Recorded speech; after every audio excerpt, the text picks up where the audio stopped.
ಗಿಮಿಕ್ಗಳಿರ್ತಲ್ಲ ರಿಯಾಲಿಟಿಗಳಲ್ಲಿ, ಆ ಜಡ್ಜಸ್ ಬಂದ್ಬಿಟ್ಟು ನಿನ್ಗೆ ಬಟ್ಟೆನೇ ಇಲ್ಲ ನಿನ್ಗೆ ಅಂತ ಬಟ್ಟೆ ಕೊಟ್ರು, ಜೊತೆಗೆ ಇದ್ವಲ್ಲ ಅದೇನದು, ನೀನೇ ಹೇಳು, ನೀನೇ ಹೇಳೋದ್ರ ಬಗ್ಗೆ.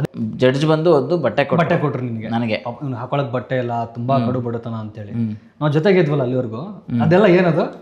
ಅದೆಲ್ಲ ನಿನಗೆ ಗೊತ್ತಿರುತ್ತೆ, ಯಾಕಂದ್ರೆ ನೀನು ರಿಯಾಲಿಟಿ ಶೋಗ್ ಮುಂಚೆನೂ ಇದೆಯಾ ನಂತರನೂ ಇದೆಯಾ, ನನ್ನ ಪರಿಸ್ಥಿತಿಗಳೆಲ್ಲ ಗೊತ್ತು. ಹೌದು. ಯಾರಿಗಾದ್ರು ಒಂದು ಬಟ್ಟೆ ಹಾಕೊಳಕ್ ಗತಿ ಇಲ್ಲದೆ ಇರ್ತಾರ? ಸಾಧ್ಯನೇ ಇಲ್ಲ. ಅದು ತೋರಿಸಿದ ತಪ್ಪು ಅಂತಲ್ಲ, ನನಗೆ ಗೊತ್ತಿಲ್ಲ ಅದು ಹೆಂಗೆ ಅಂತ. ನಾವೆಲ್ಲ ಇನ್ನೋಸೆಂಟ್ ಆ ಟೈಮಲ್ಲಿ, ರಿಯಾಲಿಟಿ ಶೋ ಹಿಂಗೆ ವರ್ಕ್ ಆಗ್ತಾವಂತ. ಓಕೆ. ಬಟ್ ಅಲ್ಲಿ ಟೆಲಿಕಾಸ್ಟ್ ಆದಮೇಲೆ ಗೊತ್ತಾಗತ್ತದೆಲ್ಲ. ಟೆಲಿಕಾಸ್ಟ್ ಆದ್ಮೇಲೆ ಗೊತ್ತಾಗತ್ತೆ. ಟೆಲಿಕಾಸ್ಟ್ ಆಗಕ್ಕಿಂತ ಮುಂಚೆ ಏನೋ ನಡೀತಿದೆ ಇದು ಪ್ರಪಂಚ ಅಂತ ಅನ್ಕೊಂಡಿರ್ತೀವಿ. ಆಮೇಲೆ ಒಂದು ನಮ್ಗೆ ಹೇಳಿಬಿಟ್ಟಿರ್ತಾರೆ, ಇದು ಏನೇ ಮಾಡಿದ್ರು ನಿಮ್ಮೊಳ್ಳೇದಕ್ಕೆ ಮಾಡಿರ್ತೀವಿ ಅಂತ ಹೇಳಿರ್ತಾರೆ, ನಮ್ಮೊಳ್ಳೇದಕ್ಕೆ ಮಾಡಿರ್ತೀವಿ ಅಂತ ಹೇಳಿರ್ತಾರೆ.